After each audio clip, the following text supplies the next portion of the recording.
Literally. Mike Tyson landed 19 punches. Please remind the people, because they was online talking crazy. I don't even like seeing people talk like that about the OGs. It was buffering for a long time. I had to click out, click back in, click out, click in. It was, but not by the time Mike came on. All right. Well, the Saints last night in some NFL. Saints beat the Browns. The Colts beat the Jets. Packers beat the Bears. Vikings beat the Titans. Lions destroyed the Jaguars. Jesus, 52-6. The Rams beat the Patriots. Seahawks beat the 49ers. The Bills beat the Chiefs. Nice game. Great game, actually. Broncos beat the Falcons. Steelers beat the Ravens. The Chargers beat the Bengals. And tonight, the Texans will beat the Cowboys at 8:15. Salute to the Lions, too. If the Lions don't win the Super Bowl this year, I'll be surprised. But don't listen to me. I've been saying the Dallas Cowboys going to win the Super Bowl the last 26 years. So that's facts. What do I know? All right. Good morning, Morgan. Good morning, y'all. I really want to play around, but we've got some serious news to get into. Multiple reports indicate that President Biden is allowing Ukraine, to strike Russia with U.S.-made long-range missiles. Now, Reuters reports Ukraine plans to launch strikes in the coming days. This comes after news of North Korean soldiers arriving at the front to fight alongside Russian troops. Now, Ukrainian President Vladimir Zelensky has been requesting permission to use the U.S.-supplied weapons, all that stuff we've been sending over there. He's been asking for permission to use the U.S.-supplied weapons to strike deep inside Russia for months. And apparently, the reports say that President Biden is allowing those to happen. So we should be looking out for those strikes in a matter of moments and a matter of days. The White House has declined to comment on these reports. Elsewhere in international news, President Biden and Chinese President Xi Jinping met for the third and final time over the weekend. The pair spoke at the Asia-Pacific Economic Cooperation Summit in Peru, where Biden emphasized competition and cooperation and spoke more about the importance of the relationship between America and China. Let's hear more from President Biden on that. These conversations prevent miscalculations, and they ensure the competition between our two countries will not veer into conflict. Be competition, not conflict. We haven't always agreed, but our conversations have always been candid and always been frank. We have never kidded one another. We've been level with one another. I think that's vital. Now, President Xi told Biden that China's goal of a stable, healthy, and sustainable China-U.S. relationship remains unchanged. He added that China is ready to work with the new U.S. administration and maintain communication, expand cooperation, and manage differences. This comes as President-elect Donald Trump has vowed to impose a 60% tariff on Chinese goods, which America would Lord have mercy. Pay. Now, speaking of the president-elect, the countdown is on for his return to the White House as he continues to nominate and make appointments for his forthcoming administration. Donald Trump is nominating Chris Wright as Secretary of Energy. Wright is the CEO of fracking company Liberty Energy. He made the announcement over the weekend saying that Wright will be a key leader driving innovation, cutting red tape, and ushering in a golden age of American prosperity and global peace. Wright's nomination will likely face staunch opposition from environmentalists. Trump has also chosen Stephen Chung to serve as White House Communications Director. Chung has served as his top press aide for his campaign for 2 years and was a top communications official for UFC at one point. And Trump also selected Carolyn Leavitt to serve as White House press secretary, who at 27 years old will be the youngest press secretary in all of American history. Do we got time for one more? Because y'all talk so much about the daggone fight. No, we don't. But I hope we understand what the cost of goods in America is going to be if Trump puts 60% tariffs on things coming from China. That's why I never understood all the I voted for Trump because of the economy talk. That is going to cripple the economy. Yeah, absolutely. We have to pay for that. Yeah, because it's things that we don't make here that we have to get imported. And if it's 60%, that's going to be a lot of money. That means a lot of the things that you get that you just think is normal and cheap is going to be expensive as hell. And I did have a question. Russia has to ask permission to shoot the missiles that we already gave them? No, the Ukraine. Ukraine. I'm sorry. Ukraine has to ask permission for the missiles we gave them? Yes, because technically it would be like we have, blood on our hands because it's coming from us. But they need permission. And according to recent reports, Biden has officially given them permission. Putin probably laughing. Because he's like, all good. Wait until my guy gets sworn in. Wait until my guy gets in. New year, new me, boo. New year, new me. All right. Well, that's how the inflation about to hit, too. New year, new money that you're going to have to spend. All right. Well, get it off your chest. 800-585-1051. If you need to vent, phone lines are wide open. Again, 800-585-1051. Phone lines are wide open. Let us know how your weekend was, what you did, all that good stuff. Call us up right now. It's The Breakfast Club. Good morning. The Breakfast Club. I'm dialing. Hey, what you doing, man? Call you. This is your time to get it off your chest, whether you're mad or blessed. 800-585-1051. We want to hear from you on The Breakfast Club. Hello, who's this? Good morning, Evie. Good morning, guys. Love your show. Hey, It's thank Will. you. What's up, Will? Peace, Will. Where you calling from? I'm calling from Jersey. All right, we'll get it off your chest, Will. I was involved in an MVA Saturday morning on my way to work when a 16-wheeler sandwiched my car to a guard well and totaled my car. No. And left. God. And you said Happy and you're left. okay. He left. Thank God it was a good Samaritan, and there's still good people in the world, that he followed the trucker while he was trying to run away and take the license plate and actually came back on the scene Wow. a good 10, 15 minutes later and provide the information to myself and the cop. At least you're alive. At least you're good, brother. Absolutely, brother. I'm sorry that happened to you, King. Yeah. Yeah, man. Thank you, guys. Love your show. Keep Be up the safe good out work. there. All right, brother. Thank you. Hello, who's this? Yeah, what's going on, Envy? What's up, Trav? Ow, what's up, Jess? It's Lauren today. I'm feeling Jess in. is out. She's out today. Good morning. Oh, okay, what's up, Lauren? How you doing, mama? I'm doing good. You coming out tomorrow? What's happening tomorrow? Her birthday. Tomorrow your birthday? Her Oh, birthday yeah. party. Friday. Oh. Oh, happy birthday. Happy birthday to you, Lauren. Thank I you. got to get the details from Taylor. What's going on, Charlamagne? Peace, sis. What's happening? I'm doing good. I'm calling real quick just to reach out to Kamala Harris through y'all real quick. Kamala, your campaign, keep texting me, girl. All right? The election is over. What they I saying? am tired of picking up my phone. It's funny you say that because they emailing me down for donations. They email me. They They emailing still Madison. doing They been emailing Gia. Like yesterday, they emailed us, hey, the fight is over, but we still need some money. I'm like, what do you need money for? You what they need money for Oh no, now? my text message told something. The fight is still on, guys. Kamala, no, it's not, girl. You lost. I love you, but I ain't got no money. I ain't got no money to donate to you, baby. Yo, it's funny that you said that. I said, it says right now, it says, here it goes. Rashawn, allow us to get right to it and explain why a donation to the Harris Fight Fund program is important today. This was yesterday. Yes, because they need the money for other political battles, okay, including President-elect Trump's picks with his upcoming administration and a lot of tight congressional races still being decided, I believe. Baby Trav said Charlamagne. he had to pick a battle, and it was the first one, and she ain't make it through that one, so he got to pay rent now. They just I ain't got no money for 4 years. Sorry. I know. They just want you to stay engaged with any ongoing political fights. That's all. One more thing, y'all. Jonathan Majors. Do not take Megan Good out there in the cotton field and marry her, because that seems like the type of stuff that he do. Goodbye, Man, shut Trav. up, man. Get it off your chest. 800-585-1051. If you need to vent, hit us up now. It's The Breakfast Club. Good morning. The Breakfast Club. It's a new day. This is your time to get it off your chest, Wake up. whether you're mad or blessed. It's time to get up and get something. Call up now. 800-585-1051. We want to hear from you on The Breakfast Club. Hello, who's this? It's Tony. Tony, what's up? Get it off your chest. Man, my girl been cheating on me for the past 2 years. Damn. Just found out about it. I'm so Yes. sorry. Damn, how'd you find out, bro? Man, my dude from the joint called and let me know. Damn, how he know? He in jail. He cool with the dude. Damn. That's horrible. Damn, I'm sorry. It Tony. is, and I've been being stepdad of the year for 2 years with the baby. She ain't in mine. Damn.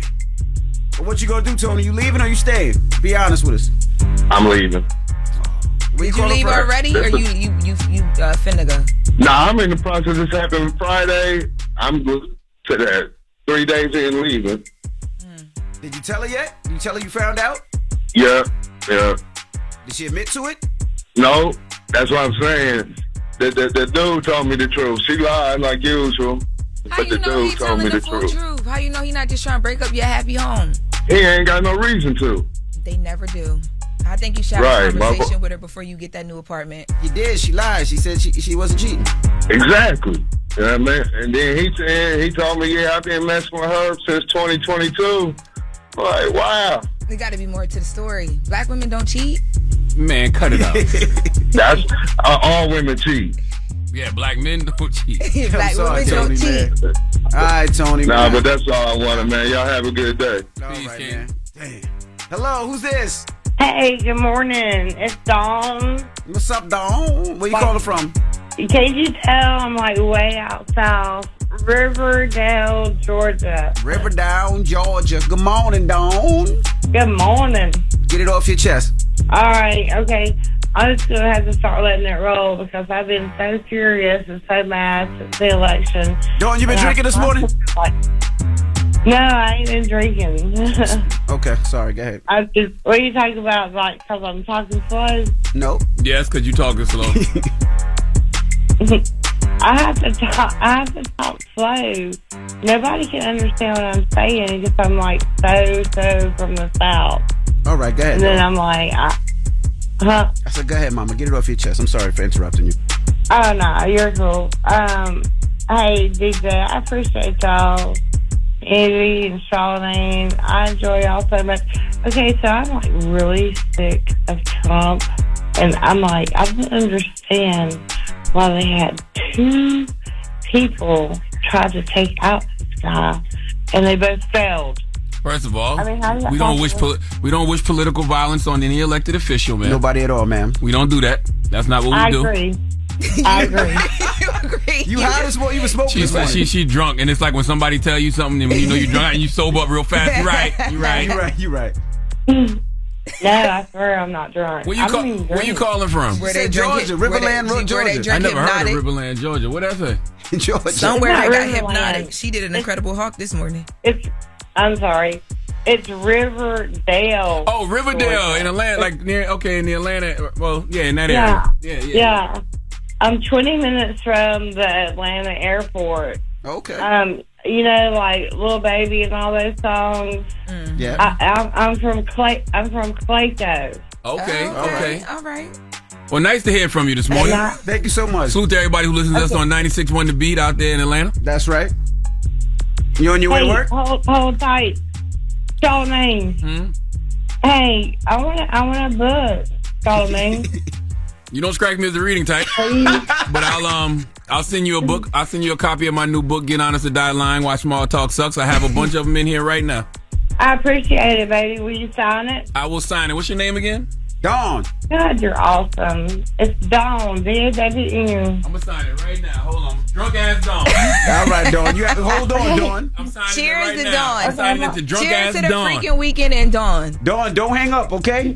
I'm signing it for you right I'm not now. hanging up because I need to know how I get that book. That's right. Yeah, So that's hold on. Eddie going to put you on hold and Hold get on, your okay, email. Dawn? He literally is signing the book right now for you, Dawn. I'm literally signing it right now. You gonna remember you asked for this book? Nope. Oh, yeah. All right, Dawn. Hold Signing on, it okay? right now. Peace, drunk ass Dawn. I'm signing it right now. All right, Dawn. You have a good one, okay? Be safe. Hold on. Do not hang up. See, look. Thank God. just I'm not hanging up. I'm praying for y'all. Y'all be safe. Thank you. We praying for appreciate you. it. Hey, yo. Jesus Christ. All right. Eddie, make sure you get Dawn's address, man. I got her book right here. Signed, sealed. Just need to be delivered. All right. Get it off your chest. 800-585-1051. We got Jess With The Mess coming up. We do. We're going to talk Mike Tyson, Jake Paul. Mike Tyson having the baddest booty on the planet, according to the internet right now. Jesus Christ. All right. We'll get to that next. It's The Breakfast Club. Good morning. The Breakfast Club. Morning, everybody. It's DJ NV, Jess Hilarious, Charlamagne the Guy. We are The Breakfast Club. Let's get to Jess With The Mess. And Jess is out today. Jess Hilarious, Jessica Robin Moore. Just don't do no lies. She don't spare nobody. Worldwide Jess, worldwide Mess. On The Breakfast Club. She's a culture shoot. With Lauren LaRosa. I'm back. And I got the mess. Talk to me. Alrighty, y'all. So the Jake Paul Mike Tyson fight went down over the weekend. It happened Friday at the Cowboys Stadium in Texas, and Mike Tyson did not win. So he lost it on the cards. They went 8 rounds, right? Was it total 8 rounds? Yes, 8 rounds. And by the third round, honestly, you could tell that Jake Paul was kind of stepping back a bit. When people say that Mike Tyson lost, it's not like he got dragged up and down the boxing ring, right? But he didn't win. So there was a ton of people online like very upset. I was one of the people that I felt like, why even get in the ring with Jake Paul? Like, you're Mike Tyson, why do it? On the other hand, there was people saying it's $20 million. Right. He walked out of it. He stood tall, 58 years old with a 27-year-old, regardless of who the 27-year-old was. And he said it was a victory to him. So it's a win is a win. It was a high-paid exhibition match, gave social media something to chat about, and most importantly, Mike didn't get hurt. He's 58 years old. What they did in that ring is exactly what I thought was going to happen. They played around, danced a little bit, everybody go home, cash a check. Could you tell when he kind of like backed up a bit though, Mike Tyson? Yeah, in the second, first of all, he was gassed out in the second round. Yeah. Okay. By the way, I knew it wasn't going to be much of nothing when I saw Mike in the locker room with his cheeks out. Yo, let me tell you. First of all, when he slapped Jake Paul in that remember what's the thing when they face off before the fight? The weigh-in. That was the weigh-in. It felt like reparations, and then I was a little excited. It felt good to see him get that lick in. It felt great. He stepped on his corns. And then but then I saw the booty out. Let me tell y'all, this is the conversation. By the way, Mike with his booty out. Is this what boxers do? No, well, that's the oldest Mike looked all night. By the way, everybody talk about how old he looked in the ring. No, that's the oldest he looked all night. Because if that wasn't some old man walking around the nursing home Winnie the Pooh style because he forgot to put his pants on. Yo, but how do you do an interview with him like that though? Like, why did the cameraman do that? Why don't freaky ass cameraman had to go? Why did they pin down like that? Right? Freaky ass cameraman. No, but in the video he just walks back here. No one even looks down. Nobody says nothing. How can you do an interview? I would have never been able to not look down. Like, oh shoot, the booty's out. But how can you do an interview straight face with his ass out like that? Bring the booty to the fight. The booty and Mike walked away with that $20 million. Okay. All them people in the locker room not even freaking telling Mike to put some pants on. No one was fazed by it. It's like the booty just lives there. It's the booty's house too.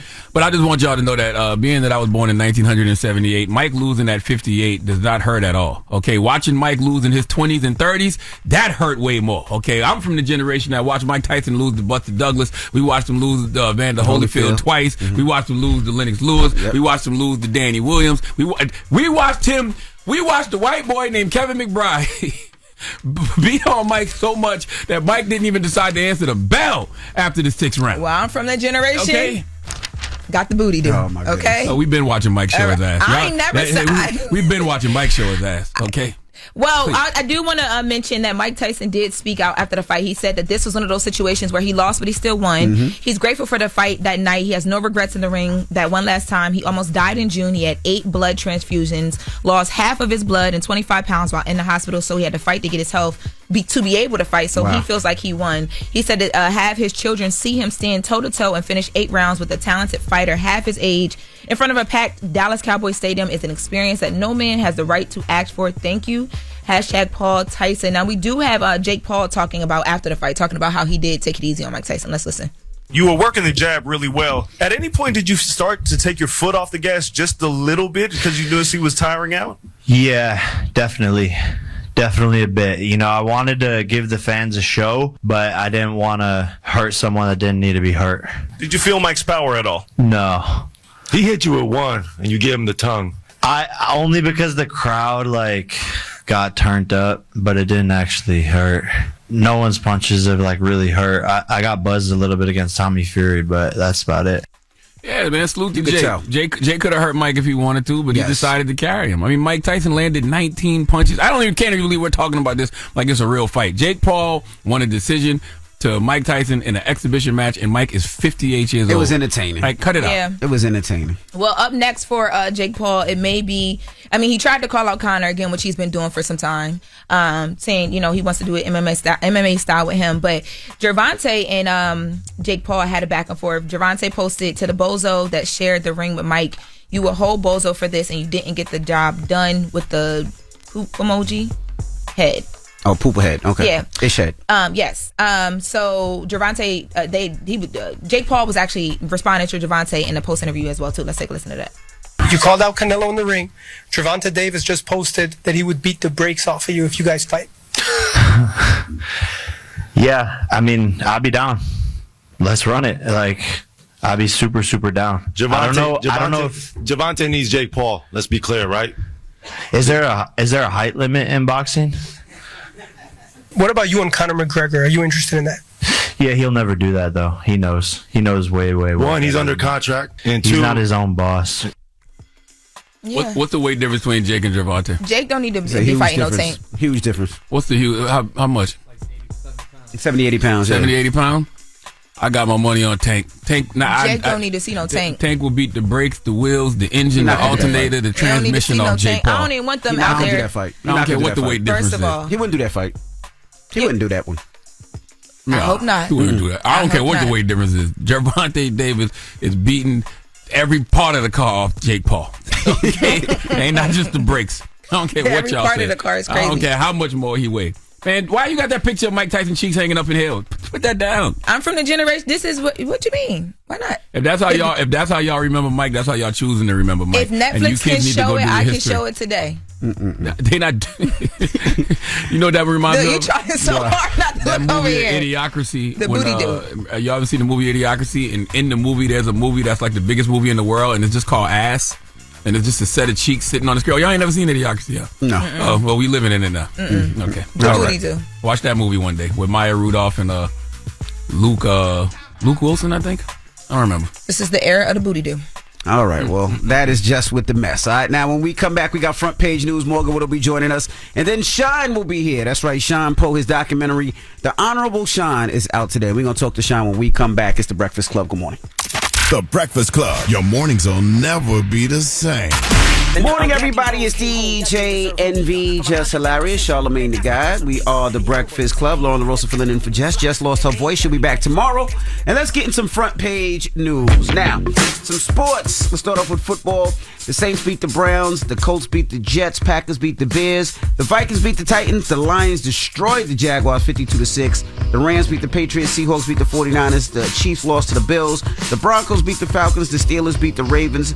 The Chargers beat the Bengals. And tonight at Monday Night Football, the Texans will beat the Cowboys at 8:15. Now, also, I don't know if you guys seen, Jake Paul defeated Mike Tyson in an 8-round heavyweight match in Arlington, Texas at the AT&T Stadium. Meant nothing. High-paid exhibition match, gave social media something to chat about, and most importantly, Mike didn't get hurt or knocked out.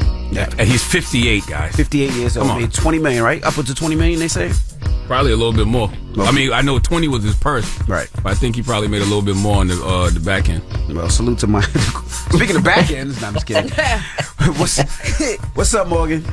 Nah, don't bring me in on the back end. Good morning, y'all. MV, Charlamagne, and Lauren. How y'all feeling? Y'all good? Yes, yep. Good. All right, well, let's get into some political news. House Minority Leader Hakeem Jeffries says the Democratic Party needs to find out why its message wasn't resonating with working class voters in this election. Now, Jeffries told NBC's Meet the Press the country's economic hardships have undermined faith in the American dream, and Democrats are committed to addressing those concerns moving forward. He also addressed and praised Harris for her run. Let's hear more from House Minority Leader Hakeem Jeffries.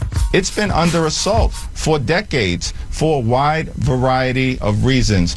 Poorly negotiated trade deals, the outsourcing of good-paying American jobs, the decline of unionization, and of course the rise of automation. The deck has been stacked against the American middle class and those who aspire to be part of it. We recognize that, and we have to deal with it decisively. I think she ran with it and did the best job that she could under incredibly challenging circumstances in a little over 100 days. She came close, but we fell short. Yeah, I mean, listen, I agree Kamala Harris did a great job, but I mean, one of the main reasons, that Dems don't connect with the working class is because the language of politics is dead, and Democrats have not realized that yet for whatever reason. I've been saying that for the last couple of years. I wrote about it in my new book, Get Honest and Die Lying. I have a whole chapter called The Language of Politics is Dead, and Democrats play it too safe. And by the way, Hakeem Jeffries is an example of that too, because, he plays it safe because he wants to be elected Speaker of the House one day as well. So he plays it safe too. They all play it too safe because they want to be in positions. What about Gavin Newsom? He's entered the chat. Any thoughts on him? Listen, there's a lot of Democrats I like. I don't know if I necessarily like Gavin Newsom yet. I like Josh Shapiro. I like Gretchen Whitmer. I like Wes Moore. I don't know about Gavin Newsom yet. I pay him attention. I like some of the moves he makes media-wise. Like, I like the fact he goes on Fox News. I like the fact he has his own podcast with Marshawn Lynch. But I don't know. I don't know about Gavin yet. People was on his body, though. People was hyped for him.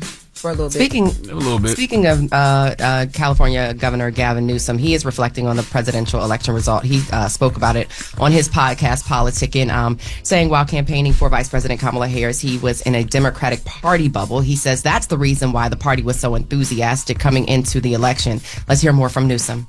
Look, we got shellacked. And so you don't really have a sense of what's real and what's not. The crowds are organized. The crowds are enthusiastic, but it's a bunch of Democrats. You're going to a coffee store where you know the owner is a Democrat and has supported Democrats in the past. So there's this false sense when you're out there as a surrogate on half a campaign. So you don't pick that up.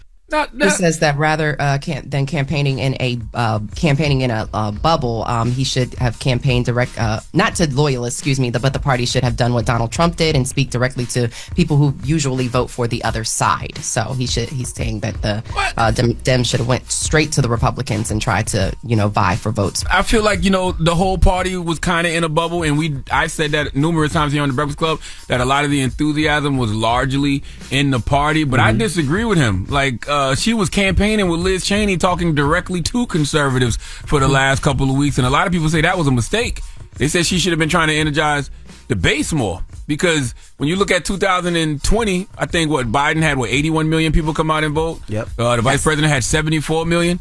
So that's a lot of people who I guess decided to stay home for this election. You know what I mean? So I think she should have been talking to her base more, because she talked to conservatives. She was out there campaigning with Liz Cheney. Right. Well, speaking of those who did reach out to their base, U.S. Senator-elect Ruben Gallego out of Arizona believes he was able to win in Arizona because he spoke to the economic concerns of voters. In an interview with CNN State of the Union, the Democratic congressman said he was victorious in the state Vice President Harris lost in this election cycle because he had broader appeal among working class voters. Let's hear more from Senator-elect Ruben Gallego. What we needed to do is make sure people understood that I felt what they had felt, because I grew up poor. I understood what they were feeling. So we went everywhere in Arizona. We spoke to everybody, Democrats, Republicans, independents. You can have all the graphs you want. If you open up your checking account and you see that you're making less and there's not enough coming in, it doesn't matter what the GDP growth is. So you have a lot of Ivy League candidates that hire Ivy League Latinos that don't actually come from a working class background, and most Latinos are actually working class. And sometimes we don't want to hear what they're saying. So Gallego says he thinks that some Democratic campaigns weren't listening to what voters were actually concerned about, and that would be the reason as to why they lost. So the speculation continues as Dems rally to figure out what's going on their side. Yeah, in case you missed it on Friday, the family of Malcolm X announced they are suing the federal government. 3 of his daughters filed a lawsuit on Friday claiming that the CIA, FBI, DOJ, and NYPD played a role in the civil rights leader's assassination in 1965. They all say the agencies were aware of credible threats against his life leading up to the assassination, but did nothing to stop it. Civil rights attorney Ben Crump announced the filing on Friday, and here's what he had to say. Officially announced the filing of our $100 million lawsuit against the United States government, the FBI, the CIA, and the NYPD, who we believe all conspired to assassinate Malcolm X, one of the greatest thought leaders of the 21st century. We're not just making history, but we're making a path for justice. We believe a precedent setting path for justice for those who have been denied justice by the American legal system for far too long. So the lawsuit also claims the former head of the FBI directed federal agencies to illegally surveil Malcolm X, and the family is seeking more than $100 million in damages. All right. Well, I hope they get it. Hope they get it for sure, by any means necessary. Nah, let me stop. Okay. That's your front page news. I'm Morgan Wood. Follow me on social at Morgan Media, MorgynMedia. And for more news coverage, follow us at Black Information Network. Download the free iHeartRadio app and visit us at BINnews.com. Have a great week. Let's go. Monday. Let's get it. That's right. All right. And when we come back, Shyne will be joining us. His documentary, The Honorable Shyne, will be released today. And we're going to talk to Shyne when we come back. So don't go anywhere. It's The Breakfast Club. Good morning. The Breakfast Club. Morning, everybody. everybody? It's DJ Envy, Jess Hilarious, Charlamagne the Guy. We are the Breakfast Club. We got a special guest in the building. Yes, indeed. We have Shyne. Welcome, brother. I'm so happy to be here. Happy to have you here, Top man. of the morning. I feel great. You know, we got this documentary coming out on Hulu, and I believe that, the journey that I've had, my 46 years, are very inspirational. And I believe that, part of wanting to get this story told now is that I have so much more to go and do. So the next phase of my life is becoming the Prime Minister of Belize. And that's going to be an entirely different story and narrative as to how well I do as Prime Minister. And so I think it's a very timely story. I want to go back, if you don't mind, for Shyne. So your mother came here from Belize, and that's right. You guys, early 80s. You guys moved to Brooklyn. That's right. And you fell in love with music. Yeah. Tell us about when you started rapping and how you ran into, rest in peace, Clark Kent, and how how that kind of accumulated your whole rap career and why you wanted to become a rapper. So, my pops was a DJ. That's the only thing I have over him. Because obviously, he was a prime minister for 3 consecutive terms, a retired parliamentarian for over 30 years. And I said, I might never be able to compare to you as prime minister, but you can't compare to me as a musician. Right. But he was a DJ, so, being a musician was innate. It was my DNA, my genetics. And, I listened to a lot of dancehall music. Obviously, being from Belize, heavily influenced by Shabba Ranks. That's what they used to call me. My name used to be Shabba, because I always had the baritone, and I knew every single Shabba song. Did you feel insulted when they first started calling you Shabba? Nah, it was a compliment. You talking about because of the look? Look, you know what I mean? Nah. Remember when Marlon Wayans did Mr. Ugly, man? Yeah. Shabba, nah, we gotta respect our African brothers. Absolutely. That's right. Melanin is popping, but we gotta respect the light skinned guys. I'm with you. That's right. Man. Yeah. Watch your mouth. but so my life was filled with music, and when I used to deliver messages as a messenger boy, that's when it really intensified. It was like, I guess, a blessing from God. I almost died. I made a promise to my moms to straighten my life out, and I guess that was kind of my blessing. Why did you sign with Bad Boy? Because at the time, every label wanted to sign you. Everybody offered you money. Def Jam, Loud, Bad Boy, I think they said even Rockefeller. They all offered you money, but you decided to go with Bad Boy, which at the time could have been a little weird because you sounded like Big a little bit. Yeah. And, people didn't know if that was your real voice or if that was a voice that was made up. But Puff was trying to replace Big, trying to find another Big. Right. Yeah. I mean, I was so hot that, like, nobody was thinking about that, because I really went through it. So now this is August.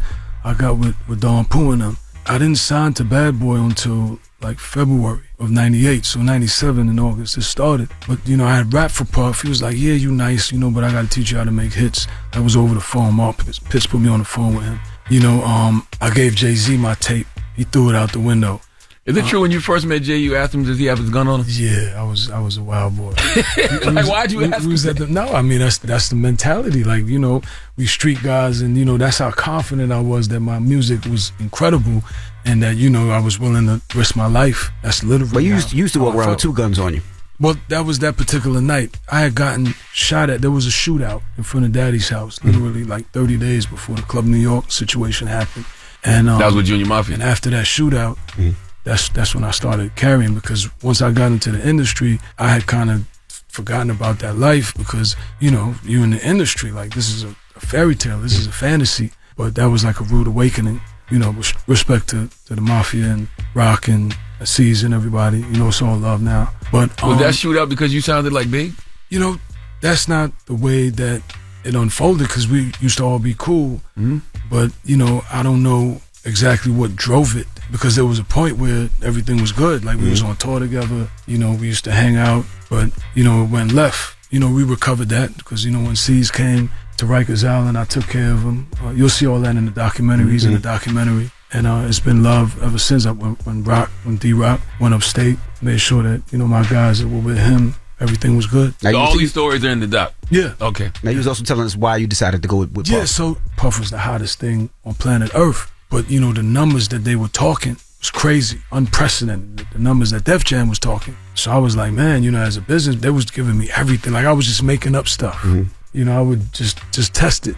Because obviously being with Puff is what I thought was the best thing. But it was the numbers they were talking, the ownership, publishing, everything, whatever I wanted, they were prepared to give me. And so we flew back to New York, and I went to the St. Regis Hotel, waiting for the deal to close. And I woke up one day and I was like, you know what? I called Mark Pitts, and I was like, let's do the deal with Diddy. And the reason I did the deal with Diddy, I never forget I had a meeting with Jimmy Iovine, and he said, listen, come to me if you want to be your own boss. I want self-contained people. I want you to have your own death row, your own aftermath. I don't want to micromanage you. But I knew I wasn't ready for that. I was a young kid. I had a lot of confidence. I had a lot of skills, right? But I wasn't self-contained. I wouldn't even know how to put the infrastructure together to run a company at that time. So for me, it was about getting the blueprint, getting the manual, getting the key to unlock the Holy Grail from someone who had it. So you signed with Diddy. Yeah. You sound like Biggie. The love that you thought you were going to get, I don't think you first received, because at first it was like, is he trying to sound like Biggie? Is he doing that with his voice? Sounding like yourself, which,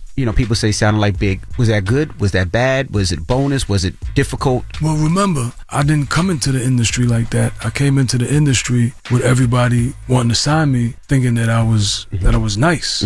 I think the entire comparisons came about because I wasn't putting out music that met the benchmark of greatness and excellence. And the reason I wasn't doing that is because I was an 18-year-old kid who just got $1 million. So I went from, sleeping on my mom's couch. I literally never had my own room. As a kid, that's how poor we were. My mom's lived with my grandmother and my aunt, as most immigrant people from the Caribbean do initially. And we was never able to get out of that, So going from literally your couch, the living room is your bedroom. I never had money to go to school. I never had much, to getting $1 million. I spent like the entire 98 just running around. That's how I got the name Poe. I was actually dating a woman. She was a music executive who used to date Al Poe. She was the one that called me Al Poe because, she thought I looked like him. And, I was wild. Like I used to, do the same thing, like pull up in the 600, just hop out, just leave it in the middle of the street. Like I was a wild boy. I was living, this fantasy of a young, inner city youth with $1 million in the entertainment world, with my future in front of me that seemed, unlimited in its potential, but I lost focus. So when music did come out, it wasn't sounding the way that it was supposed to sound. All right, we got more with Shyne when we come back, so don't go anywhere. It's the Breakfast Club. Good morning. Morning, everybody. It's DJ NV, Jess Hilarious, Charlamagne the Guy. We are the Breakfast Club. We're still kicking it with Shyne. Now, there was a rumor that you were forced to sign with Bad Boy, but was that true, or was that your decision?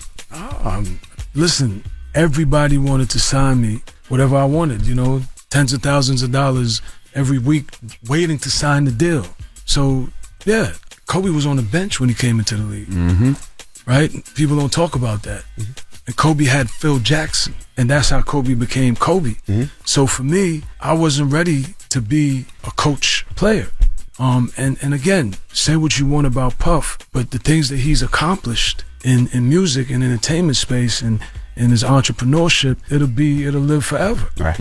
And interestingly enough, even though that's why I came, ego got the best of me when I got that $1 million, because I thought I was Puff. So I'm telling you, there's stories, I can't say who, but there's stories like of his main girl that I was dealing with because I thought, I was that guy. I really thought it was about me. At the time? Yeah, in 98. Like I got on. J-Lo? I got on. You was dating J-Lo? No, not her. I'm just saying. Okay. Can't say who. All right, got you. But not her. Got you. But at the time, I got on in 98, and instead of getting in the studio and getting the information, I was living the life. And so that caused a strain between him and I, because he was like, who does this kid think he is? And there's even situations like with Mace. Mace was dating a girl, and I started dating a girl, and that caused like a big thing. We had to have like a family meeting. It was like, yo, what are you doing? You're like Kobe coming to the Lakers, and you want to go after Shaq's joint. Like, you can't do that. And that's what I was on for 98. I wasn't focused.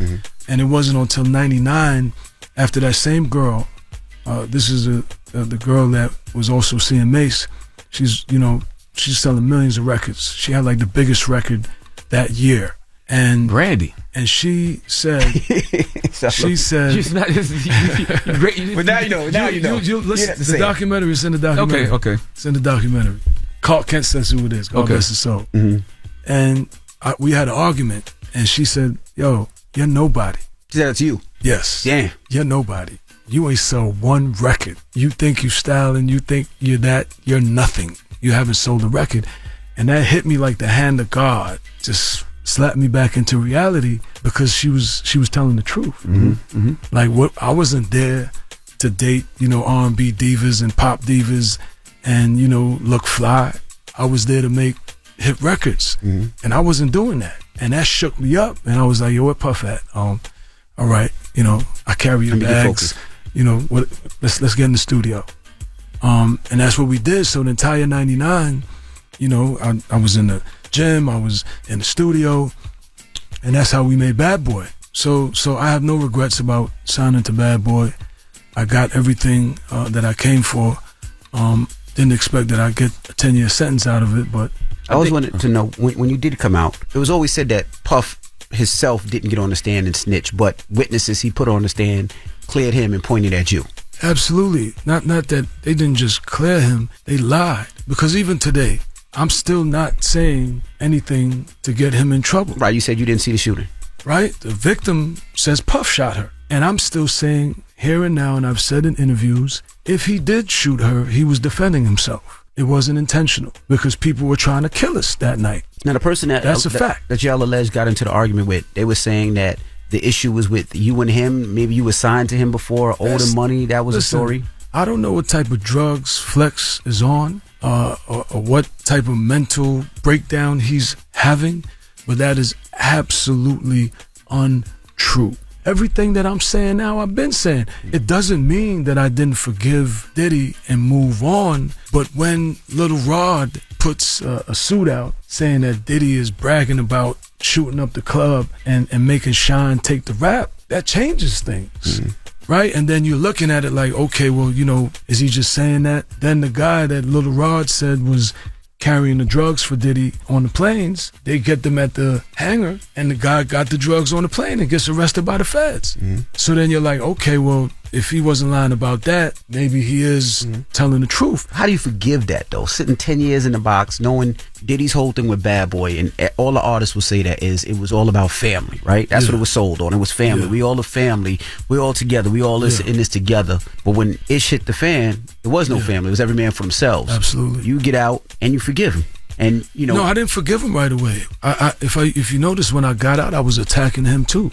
It was one of the most erroneous strategic moves that I made, because I was fighting with Diddy, I was fighting with 50, I was fighting with Drake, I was fighting with Rick Ross. Like I was like Samson, pushing the pillars to collapse on me. So there wasn't an instant forgiveness. I got out in 2009. There wasn't an attempt at reconciliation until 2012, when I went to Paris to meet him. And that was the first attempt at forgiveness. But I was still in a place of, he owes me. He owes me his life. He's a billionaire. If it wasn't for me, he wouldn't have been a billionaire. If I would have cooperated with the district attorney, he'd have went to jail, and heaven knows what would have happened to his career, right? So that's worth at least a couple $1 million out of the $1 billion that you're worth. And interestingly enough, one of the things that Cassie alleges in her lawsuit is that when, he would assault her, then he would, take her on shopping sprees. And so I saw that in Paris. He spent like $500,000 like in one day shopping for her, after I left. She was around back then? That's 2012. Oh, 2012. Okay, yeah. 2012. Gotcha. That's what I'm saying. That was the first attempt at reconciliation after I got out. I got out in 2009. And then it took a couple of years before I said, we reach out. I was actually living in Israel at the time. But I felt he owed me something. And so it's like, he probably gave me like 50 racks. And I'm like, you can't be serious. Like, that's 10 years, 50 racks? Like, oh, man. So that whole 10 years you were in jail, he didn't reach out to you at all? He came to see me once, and I think I tried to spit in his face. Okay. In Rikers Island. So that's probably why he didn't come back here. I didn't want him to come back. I didn't even want him to come see me. I didn't even know he was coming to see me. They just brought me down in the lawyer's office, and Well, Puff was able to get Scar to help his case, but not yours. And now Scar. Scar. Somebody put him out but I don't. Yeah, Scar's not here. He died at gun violence. Yeah, I don't remember. I don't think Scar helped the case. If I remember, I think Scar hurt the case. Who helped Diddy and hurt me was Sharice Myers. And again, if you go back to my interviews, I said all this. I've been saying all this. It's just the power of Diddy, the power of his celebrity, his iconic status was just so loud. And so nobody cared to listen. It was like, yo, you know, you the mad rapper, or, you know, whatever. I got business going on with him. But again, Nas wasn't lying when he said, I don't like the way Diddy did Shyne with different lawyers. He was telling the truth. Have you ever thought about suing any of the lawyers? I thought about suing Diddy, you know, but like I said, I'm focused on Belize. I'm focused on becoming the next prime minister of Belize. Again, I can't come up here and not talk about my life in totality. I lost my train of thought with when you asked whether Scar helped, and I was telling about Sharice Myers. So Sharice Myers was a security guard, and I begged Puff not to call her as a witness. Because as I'm saying now, all these years later, despite Puff being in federal custody, I'm still not saying that he did anything wrong. I'm saying even if he did shoot, he was defending himself, because we were all defending ourselves. So why would it have been so difficult for him to call witnesses that were saying the same thing? Because that's the truth.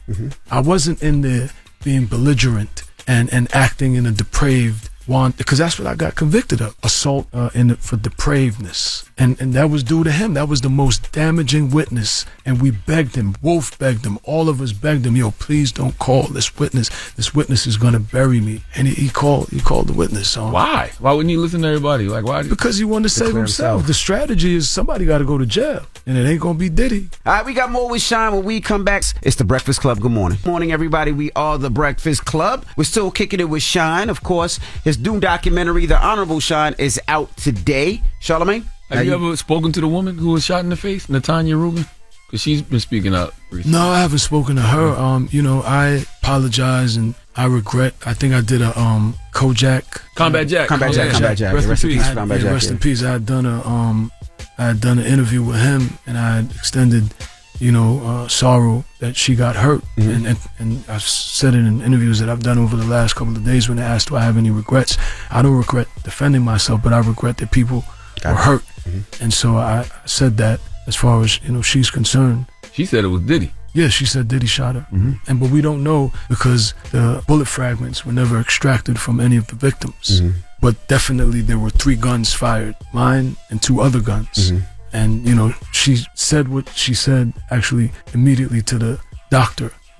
She said, I just got shot by Diddy. But then when she got on the stand, she was trying to blame the both of us without blaming the both of us. And now she maintains that it was Diddy. You think she got paid off? I can't speculate. I don't know. I don't know what happened. I just know that, it was tragic. But, like I said, we pivot, we move forward, and that's what I did in the second reconciliation with Diddy when we reconciled again in like 2020 or 2019. And so that forgiveness was a different forgiveness because I was at a different space. Have you and J-Lo ever had a combo about that night? Yeah, never. Okay. Yeah. Wow. I've never seen her since that night. But the second forgiveness, that was a forgiveness of power and strength for my part, because that forgiveness came with no price tag. That was a strategic forgiveness. I'm about to be an elected official. I wasn't close to being the prime minister then, but I was going to the House of Representatives, and my mind was just in a different space. And so everything was just, no baggage, nothing that would keep me from soaring to the heights that I wanted to soar. And I already understood who he was. And it was like, you know what? It's just clean with everybody. And even if you saw different interviews that I've done, all the people that I've ever attacked, I've expressed contrition for that. I was just in a different space. And getting in that space of wanting to help Belize, I don't want to fight with anybody because I'm fighting for Belize. So this is not about me anymore. This is not about any grievances that I have with anyone.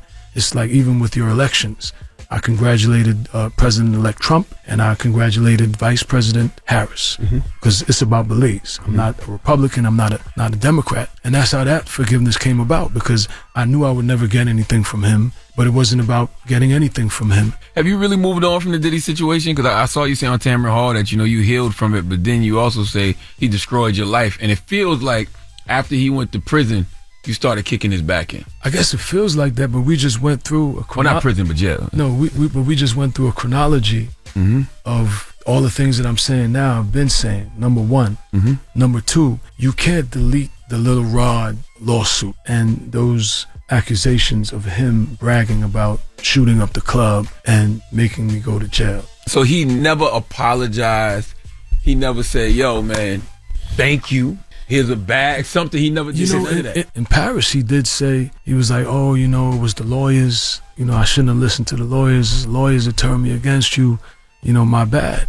But the bag never came. You know, the 50, I wanted to give the 50 back. You know, I was insulted. You know, I just seen you spend $500,000 on Cassie in a day. It's like, man, you know, I did 10 years. A ticket would have been, you know, that would have been a starting point. So they offered you a deal, right? They offered you a deal if you snitched on Diddy. Absolutely, I would have walked. Yeah. I would have walked. Yeah. You know, I want to know, in '99, of course, with everything going on with Diddy now, people would say you were with him for that whole year tight, right? Yeah. Was there anything that you seen that looked a little crazy? You want to know if he was in the freak offs. I asked about it. It wasn't called freak offs back then. You want to know, did you see the baby oil? That's what he wanted.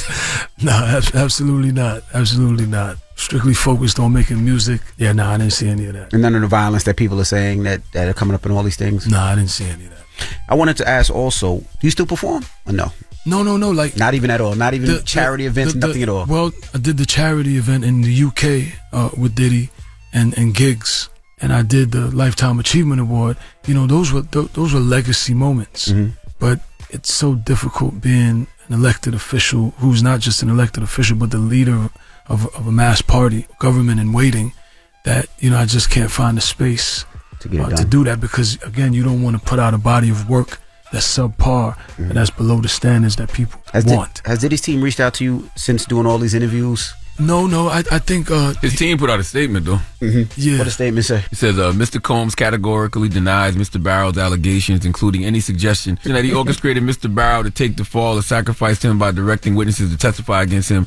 These claims are unequivocally false. He was acquitted of all charges in '99, and he appreciates the path that you're on and wishes you continued success. And it's unfortunate that you've chosen to revisit these allegations. Mr. Combs trusts that responsible journalism will weigh both to establish legal outcomes and Mr. Combs' positive, long-standing support for those he has worked with. Yeah. Listen, I don't have to tell you what is obvious. Everybody and beloved mothers knows what happened. That was just a fact. You know, Nas not going to rhyme about it just to lie, which him and Nas became cool after the fact. But there were so many people that were hurt in hip-hop that felt that he did me dirty. And it's just a matter of fact that I've been saying it, and I'll continue to say it. I got a couple more questions, because you got a whole documentary out to explain all this stuff. Yeah. But how can you be comfortable with people who assisted in your career, but they were still friends with Puff, and they maintained a relationship with him, knowing what happened that night, and while you were incarcerated fighting for your life? It was extremely difficult, but as I said, I got to a space where the currency, the capital that I was looking at, is how relationships could benefit Belize. So it was having to develop that emotional intelligence to think about the bigger picture and to understand that, you know, in the entertainment business, who's really friends? Who really loves you? They don't even love Puff. They're really not even his friend. I don't know. You know, and then I moved on. Like I said, I'm not Little Rod. He's the one that put the suit out there. You know, Cassie's the one that put the suit. I'm not the one that brought these things back to life. Back to life. You wanted to, though? Absolutely not. I thought you said you wanted to sue Puff. No. I'm saying when all these lawsuits came out, I thought about, well, listen, you know, if he owes them $30 million, then I should get $100 million out of that $1 billion. But what I'm saying is, I was content with the way it was, living my life in Belize, accomplishing the great things that I'm accomplishing, and just moving forward with trying to become the next prime minister of Belize, and using all my relationships in the entertainment business to promote and market Belize. And so that's what it was about. It wasn't about, oh, yo, you were friends with Diddy while I was locked up, you know, I can't be your friend. Listen, we're not here for that. You got love for me? Come visit Belize. Buy a condo. You know, build a beachfront resort. Come do a show there. Come talk to the kids. You know, give some laptops. That's how I treated those relationships. Where does God fit in your decision to forgive somebody that the world can now see could have been guilty of all that you accused him of back then? Divine intervention got me to where I'm at today. And I couldn't be where I'm at today without forgiveness. But you keep praying. And that's what the documentary is about. You keep praying, keep working. You fall, you get up. And it's all about analysis, self-reflection, constant assessment. you're constantly evolving. And you know, you got to have the target. The target is to be a good person. The target is to be the best person, best father to your children. You know, God bless my daughter Naomi. You know, the best brother, the best, you know, friend, the best everything. And that's a constant. That's every day. You got to fight for your soul. For me, it can't come without divine intervention. Well, we appreciate you joining us. The Honorable Shyne, the documentary is streaming now on Hulu. And Shyne, we appreciate you for joining us. Make sure you come down to Belize. I'm gonna make my way out there. Oh, absolutely. No, absolutely. A few years ago, I would love to come. On you. Absolutely. No, absolutely. Right. Ladies and gentlemen, it's Shyne. It's the Breakfast Club. Good morning. Now, that interview was an hour and 22 minutes, so you could definitely hit up the Breakfast Club YouTube page and see that full interview. It's longer than the damn documentary, probably. Yeah. All right. But the documentary starts today. It's on right now, actually. That's right, on Hulu right now. Yeah. All right, well, let's get to Jess With The Mess. The news is real, whether it's Jess Hilarious, Jessica Robin Moore, just don't do no lies. She don't spare nobody.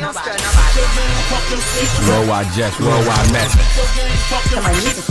On the Breakfast Club. She's the coach of shit. With Lauren LaRosa. I'm back. And I got the mess. Talk to me.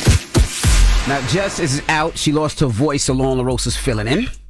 Yes, sir. So we are going to start Jess With The Mess for the second hour with a engagement announcement. Who's that? Megan Good and Jonathan Majors. Okay. Claps. So, all right. They revealed this news over the weekend at the Ebony Power 100 Gala. They were on the red carpet, and she is flaunting the ring. Let's take a listen to them on the carpet. I heard there was some news that you guys announced. Oh yeah, we engaged. Oh my gosh, that's so exciting! Congratulations. We have to come cover the wedding. Run it. We'll drop on the clues bombs for Megan Majors. Yes, sir. How'd that ring look? Oh, it looks good. It looks good, and Congrats she looks. to them. I mean, Megan Good always looks good, but she looks really happy. They look happy, and she was definitely walking down, you know, the carpet, flaunting the ring. Okay. Now, people were asking her while on the carpet, like, why did you guys choose to reveal the news here? And Megan actually said that they specifically chose that event because the Ebony Power 100 Gala is the event where they actually met, and they met in the bathrooms. They were in the unisex bathrooms. Mm-hmm. They met in the bathrooms, and they just started talking, and then it's been up with them ever since. Oh, that's dope. Well, who bought the ring? Because Jonathan hasn't worked in a while. I'm just asking. I'm sure he got some money in savings. I hope so. You sound like the people on X. And I hope that he's not, because there was a story that came out a couple months ago. You would know better than me, Lauren, about how Megan was paying for everything, and we know he hasn't worked in a while. So I'm just saying, you don't want to see him spending his money on things like a ring if he can't necessarily afford it right now. Well, I mean, right? If she is happy, regardless of who brought the ring, does it matter? It I ain't doesn't. talking about him being happy. I'm talking about his finances. It doesn't. But I'm saying, if she bought the ring, it doesn't matter. They happy. Yeah. She bought it. Yeah, absolutely. It doesn't matter. It's their finances, There you and go. you know what I mean. If she's okay with that because he's trying to get back on his feet, because she's been holding him down this whole time. Okay, I'm with that. You see what I mean? Yes. And that, Allegedly. Been holding him down. Allegedly. Yes. But no, I mean, but like even just from what we see, she's been, you know, she was supporting him through all the trial stuff and all of that. So, you know, and he's thanked her for that, and we've had emotional moments. Because being a working actor is a real thing. It is, and there's highs and lows. And we're acting like, you know, he had arrived prior to all of this stuff happening. He was still building. You understand what I'm saying? He was, when I say, them building blocks was laid That's too, right. and then it just. That's right. So I just hope that he didn't spend his last on an engagement ring. That's all I'm saying. You all in that man pocket. Well, they go together now. He gonna stomp real hard all over that head when he see you. You know he be doing that little. That's why I'm just thinking about the finances. That's my guy. Okay, Jonathan. I don't know. That was a little shady, but we gonna move on. That was not shady. Stop. You see, this is wrong with your generation. You always want to put labels on things. That was just a conversation. I was asking a legitimate question. You just asked me if that man was broke. I'm talking like you just asked me. Because that's what Unc would say. All right, now you ain't working a while now. Can you afford that ring? You just asked me, was that man broke? They together. What dance is that? You never seen the video of Jonathan? I can't think about him and not do the dance. Y'all never seen that video that's viral of him in them plantation boots? Him in the plantation boots. Jesus Christ. I'm asking concerned questions. Oh, right. They together. They're a couple. happy. They happy. That's all that I matters. had some concerned questions too, but I'm minding my business because they're happy. Oh, okay. You know, yeah. But anyway, speaking of happy, Kai Cenat, you know, his stream that he's been doing has been bringing so many good moments. G Herbo. Now, Kai can afford an engagement ring. A few of them. Drop on the clues bar for Kai Cenat. Kai got it. You such a bird. All in these men's pockets. You worse than me. Dang. Thank God Charlamagne's not a girl, boy. Because he would be such a bird. No, Let me tell you. I think about stuff like that. My mom said, don't let nobody give you no wooden nickels. You need to know what you're getting yourself into. And that's all you saying, right? Mm-hmm. Well, Kai is not getting engaged, but what he actually did was he sat down with G Herbo and Yoshan, G Herbo's son, during the stream, and they had such cute moments. And they also revealed some really touching news that G Herbo had as well too. But let's take a listen to Yoshan and G Herbo, because G Herbo had to give him a motivational talk throughout the stream. Take a listen. Talking about family's important. Yeah. Anything, all right? 3, 2, 1. So all you have to do is just live a good life, do your homework every day. What else? Hang out with your family, and do your dreams that will. You getting sad? Oh, man. Why you getting sad, son? My son is really in tune with his emotions, man. I'm telling you, he a real emotional kid. You don't know how to do a speech? Yes, you do. Believe, son. That's that beat. You know how to do anything you put your mind to. You're doing great. What I tell you about saying you don't know how to do something, or you can't do something, or you're afraid to do something. Stop saying that. When you want to do something, you're determined to do something. If you're determined to go somewhere, you want me to do something, you go do it. Yeah, so they were doing the motivational speeches because I forget the guy's name, but the guy that was there is a guitarist that has like this really, all of his music is like super like motivational and just like feel good music. And that song I think was like ranked one of like the biggest motivational songs somewhere. I can get those rankings for you, but so they put the song on so they could do some motivational conversations, and they let Yoshan do one, and he just kind of like, you know, had a kid moment, and it was so cute to see G Herbo dad that whole stream. On the stream as well, Yoshan gets his ears pierced, and he's like super scared, and everybody's like encouraging him and telling him just like get through it. Who the hell pissed his ears on the goddamn Consonant Scream? Did they have somebody there to put the alcohol on the young man's ears? It was a professional ear. That's all you worried about is just the alcohol. Stop playing with G Herbo's dad in. That's Yes, more it than was a alcohol. legit. Sure. It was legit. There was like there were people that came. You know, Kai be bringing like professionals on to do certain stuff. Absolutely. Yeah, so that happened as well too. But then there was a moment where G Herbo was just giving a motivational speech just to like the fans and stuff, and he revealed that he lost his father recently. Let's take a listen. I just lost my pops 2 weeks ago, 2.5 weeks ago. I still found a reason to get up and smile, to get up and work, to provide for my family, to be there for my children. My oldest boy right here, he just got his ears pierced. Look, my son, he crying because I'm talking about his grandfather, but it's okay, man. Family first. You know, you miss your papa. It's okay, man. He living through you, son. He here with us every step of the way. There you go. Yeah, so that was a good moment to see, but it was, you know, tough to hear the news that G Herbo, you know, had lost his father, and it was really tough to see Yoshan react to that. The minute that he mentioned it, Yoshan got emotional, started crying again. That's his grandpops. Yeah. So, well, G Herbo, salute to our guy, G Herbo, man. Salute to that brother. He's a great human. He does the work on himself to be mentally and emotionally healthy. He's been a guest at, you know, my mental wealth expos before, and yeah. All right. We feel it. We know what you meant. The love. Looking at me for? Because, I mean, the thought wasn't fully finished, but we know you enough to know. Oh, no, because I was going to say something else, but that's what I just said. We felt it. We know. I'm not going to say it. Yep. All right. I know. Salute to Herbo. That's right. All right. Well, that was Jess with the Mess with Lola Rosa. Look at us. Speaking in silence. Now, Charlamagne, who you giving your donkey to? 4 after the hour, man. This is the reason why, you know, I do not want my daughter driving yet at 16 or riding with her little friends that know how to drive. We'll discuss 4 after the hour, okay? Crazy ass teenagers doing crazy ass things while they driving. All right. We'll discuss. We'll get to that next. It's The Breakfast Club. Good morning. The Breakfast Club. Your mornings will never be the same. Your execution on the donkey of the day is something to behold. Is it a read? He gave me donkey of the day, and I deserve it. People need to know. Well, you need to tell them. I am. You have the voice. Tell them. It's time for Donkey of the Day. It's a read, but you're so good at it. You trying to be a fake ass Charlamagne. There's only one Charlamagne above. Damn, Charlamagne, who you giving donkey of the day to now? Well, Sexy Red, donkey of the day for Monday, November 18th, and it feels like every bit of a Monday goes to a teenager named Tristan Myers and his unnamed 16-year-old little friend. Now, Tristan's name has been released because he's 18. The 16-year-old has not because he's underage. But let me tell you something. They both getting donkey of the day because they both lied for no damn reason. See, there were 4 people in this car. 18-year-old Tristan driving, 16-year-old in the passenger seat, and 2 girls in the back seat, ages 15 and 16. I'm getting anxiety even reading this story, because when you got a 16-year-old at home like I do, just learning to drive, and she got friends that are also 16, but some a little older, 17 and 18, and they all driving but haven't been driving long, the parental paranoia you feel. Okay, I am not in the space where I feel comfortable letting my daughter get in the car with none of her little teenage friends. Okay, and this story ain't helping, and I damn sure don't have the heart to let her learn how to drive yet. Her mother is handling that, and driving instructor is handling that. Daddy nerves bad. Okay, I can't do it. I honestly don't know what our parents were thinking when we were younger, letting us drive. Yet here we are.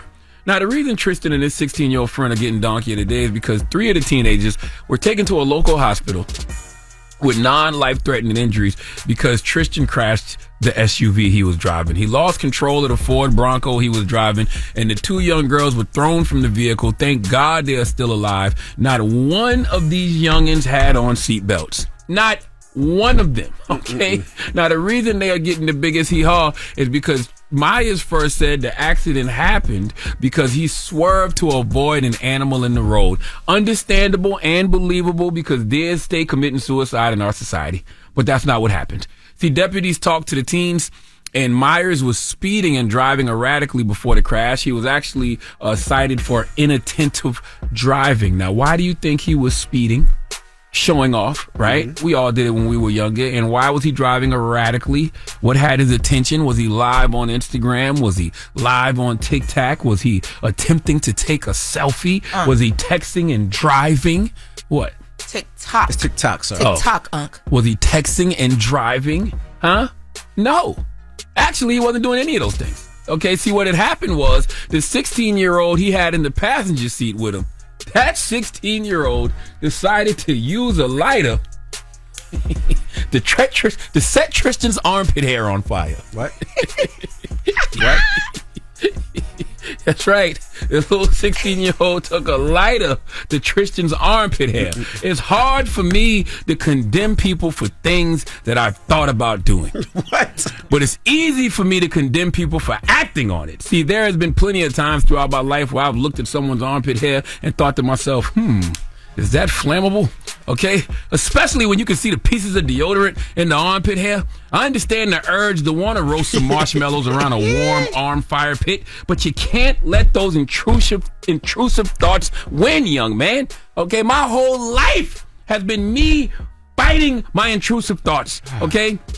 You almost got yourself killed and got other people in the car killed because you couldn't take what was happening under your homie's arms anymore.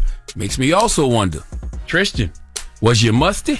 Okay, was there an odor coming from Tristan's underarms that smelled like the finest of Kush? So this young 16-year-old felt like it was only right to put a lighter to it? Let's discuss, okay? Because we don't talk about underarms smelling like Kush enough. And how? I'm sure K9 units get confused. So I can totally see why this young man would set Tristan's armpit hair on fire if indeed he was musty. I'm lying. No, I'm not. Please give Tristan Myers and his 16-year-old friend the biggest hee-haw. This is one of them ones where you have to punish your child because they have to learn that this is unacceptable behavior. But it's also one of those ones that you and your wife find hilarious. Okay? You just happy nobody is dead. I mean, nobody died after the fact. I mean, it's just ridiculous. Got to pay for that car to get fixed. It ain't funny. I will say this to any parent out there. It is kind of funny. No, it's not. You see your man, the armpit hair just sitting there. No, it's not. All you can think to yourself is, I want to set that on fire. They must have been high. I was about to say, and what type of lighter was like even like this one right here? Any one of those. I can do this right with this all the smoke light I got in my hand. Look. That's all you need, a little bit of flame. Let's see if it works on you. Especially if you got some deodorant on. Let's see if it and works. You can see a little kernel. Let me see if it works on your wig. Let me see if it works on your wig. Let me get one little strand of that wig. Stupid. Let me see if fire on fire. All right. I want to tell parents out there, there is a device that you can put on the car. It's not that expensive, where you can tell exactly how fast your kid is going. Oh my you can God. I had it on both my kids' cars when they first started to drive. Call them while they're going fast and say, "Don't go fast." Well, most kids know it's on the car, and they know that you get an alert if you do go fast. So kids won't go fast. So now kids know that they're going to get in trouble for something, so they don't do it. When has that ever been a thing? Yes, if you know you're going to get your car taken away from you if you go over certain miles per hour, yes you're not going to do it. What do you mean? What do you do? What the hell are you doing in I can tell Delaware? somebody didn't get no discipline in Delaware. Okay? There was never no consequences for your actions in Delaware. My mom didn't have stuff like that. And never let your kids ride with a kid that just got their license. Just doesn't happen in my household. My mom couldn't wait for us to be independent. My best friend's dad actually, shout out to Otis, my best friend's dad actually used to give us the car way before he was supposed to. I would drive us everywhere. In a truck. In a range. Delaware. We were very independent, leading kids. We were forward thinking. All right. Well, thank you for that donkey today, sir. Yes, indeed. Now, when we come back, Elliott Connie will be joining us. He has a new book out. Change Your Questions, Change Your Future. We're going to talk to him next, so don't go anywhere. It's The Breakfast Club. Good morning. The Breakfast Club. Morning, everybody. It's DJ NV, Jess Hilarious, Charlamagne the Guy. We are The Breakfast Club. We got a special guest in the building. We have Elliott Connie. Welcome back, brother. How are you, sir? I'm doing great. I'm doing very well. Thank you. Man, it's good to see you. You got a new book out now, Change Your Questions, Change Your Future, Overcoming Challenges and Creating a New Vision for Your Life Using the Principles of Solution-Focused Brief Therapy. Facts. What a title. Yes, Jess, what a title. So what does all that mean? It means I've been a practicing psychotherapist for, nearly 20 years. And it's been an amazing ride to watch people heal and overcome some things that you wouldn't imagine people could heal and overcome. And as I sat there on that 20-year journey, sitting there front row and watching people grow, I started thinking, what's the commonality? How do people do this? How do people change? And how do people overcome challenges? And people who are successful and people who are able to achieve things in spite of obstacles have a tendency to ask themselves different kinds of questions. So I decided to write a book about it. I've written several books, but most of them are for professionals. But I decided I wanted to write a book about change and about how people talk to themselves and about how successful people have a tendency to ask themselves different kinds of questions that lead to their success. And when I say success, I don't mean millionaires, but I just mean people that achieve whatever their aim is. If it's overcoming addiction or becoming a successful business person, whatever it is, success is defined by people who set a goal and achieve it. So what is it that makes some people succeed and other people not? And after all these years of practice, they talk to themselves differently and they ask themselves different kind of questions. What's the most common question that successful people ask themselves? Oh boy, that's a good one. The most common question that successful people ask themselves is, what do I want? Most people do not ask themselves, what do I want? Most people spend a lot of time thinking about what they don't want and try to avoid it. People who achieve aims and goals are the ones who are able to set a goal and ask themselves, what is it that I want about this goal? And once you do that, you become capable of achieving it. I tell all the youngins that you got to find that one thing that you want to do. And when you find that one thing that you want to do and you focus on that, everything else falls in place. 100%. I mean, I tell people all the time, you don't get into a taxi cab and the cab driver doesn't ask you, where do you not want to be? If the cab driver to ask you where do you not want to be, that doesn't give that cab driver any information. Yeah. The cab driver asks you the single most important question ever. Where are you going? And then you answer that question. You would never say, I just want to be not here. You know what I mean? You would never say that. I just don't want to be in the Bronx. Yeah, you don't ever say that. Cab driver says, where are you headed? You don't say, not here. That's just not what, that doesn't help. But think about that. Most people say, I just don't want to feel like this. Or I don't like this job. Or what job do you want? I don't know, just not this one. Well, that's not good enough. You have to you have to really identify what's that thing I want to achieve and what's that place I want to be and who do I want to be in order to become there. Man, that's so real. And that's why we have these conversations about manifestation. You can't just say, I want to be successful. No. What's the goal? What's the destination? What you trying to do? That's right. That's absolutely right. You got to think of the world is like an algorithm that wants to give you what you want, but it will only reward the people bold enough to ask for it and ask for it in great detail. And when you have really granular, detailed goals, you're just significantly more likely to achieve it. And here's an example.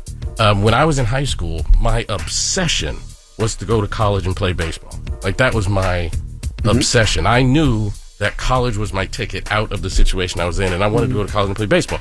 So I remember one day I was a freshman, and I'm walking to school, and a couple of my boys came running up to me, and they were like, yo, we just found so-and-so's dad's alcohol. We're going to skip school. I was like, no, because future baseball players in college don't skip school and drink. So I did not do it. And it's like that. Like when you have this thing in your head, there's like a guardrail that keeps you on the way to getting those things. And just most people don't ask themselves. They say, I want to be successful. I want to be famous. I want to be a YouTube star, whatever they say. But like talking about what or doing what or impacting who? Like you have to be specific, really specific. So I was going to ask, when you do have to be that specific, right? That means you have to do a lot of work on yourself. Because like Charlamagne said, most people I don't think realize what they want. They want to be rich, or they want to have a lot of money. They want a big home. They want a nice car. So that requires the work. And I think a lot of people don't necessarily know what they want to do. Like if you ever ask a high school student or a college student or somebody who graduated college, what do you want to do? And usually it's, I want to make money. It's literally my job. Yeah, you're right. Right. I ask these people all the time. They all say, I want to make money. I want to be famous. I want to be an influencer. I want a podcast. I want a podcast. What? I want to be a rapper. No, I'm just kidding. I don't know about that. I don't hear that one as much. But I wanted to ask you as well. We had Dr. Cheyenne Bryant here the other day. Yeah, I saw that. And she was talking about change behavior. Yeah. Opposed to we were talking about men doing things in relationships. It came from men. So if a man is a womanizer or a man is an abuser, she was saying that she feels like men don't change. They just shift and pivot. What's your thoughts on that? You saw the clip, right? I saw the clip. First of all, nobody changes, including me. We shift, and that changes our life. And when I say we shift out of the things and behaviors that don't serve us after we learn. They're not working. Gotcha. And then we have to learn to manage those. So you would never date a man that cheated before because you feel like he will always be a cheater? Is that what you're saying? I think that's also circumstantial. So I do believe that different relationships bring out different things in us. I very much disagree with her.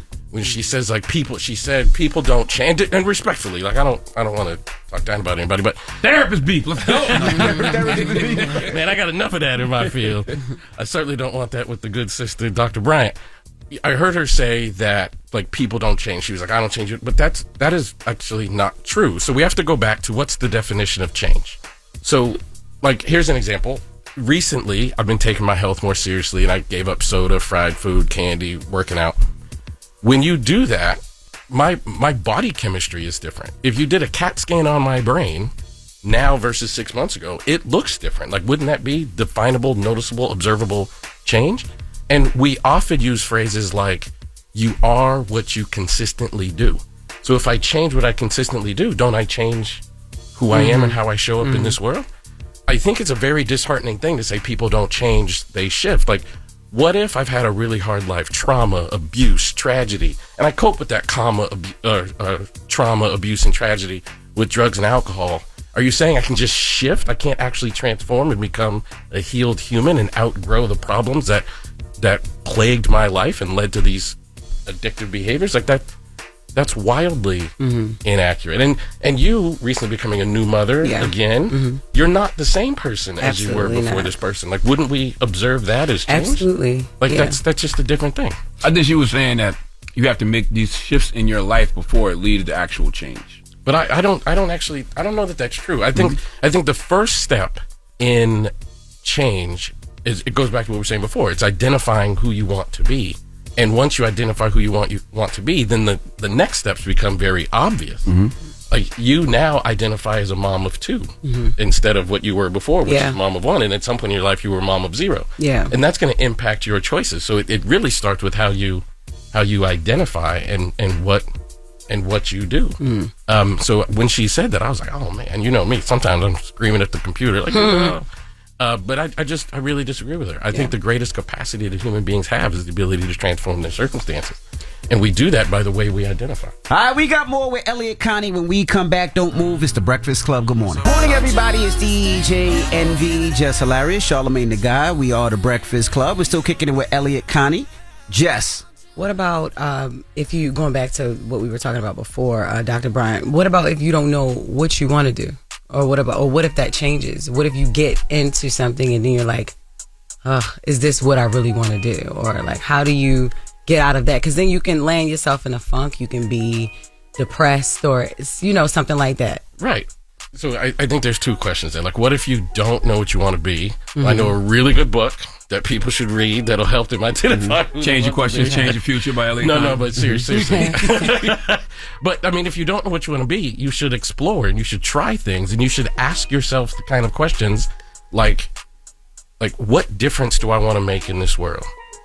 What impact do I want to have in this world? Who do I want to have an impact upon? How do I want to wake up and spend my days? And when you ask yourself those types of questions, it informs what you want to do. I don't want to wake up and I like to cook, right? I'm pretty good at cooking. I don't want to wake up and serve in a restaurant, but I know people who do. I want to wake up and help people overcome life's circumstances. So I became a psychotherapist. And the second thing is, I don't know that if you end up in the wrong situation, you end up in a funk or depressed. I think you have to have a realization that I can't discover who I am without trying all kinds of things and then having the boldness to say this doesn't fit and then having the boldness to fight for the things that do. Like once I decided I wanted to become a psychotherapist, it wasn't like the path was easy.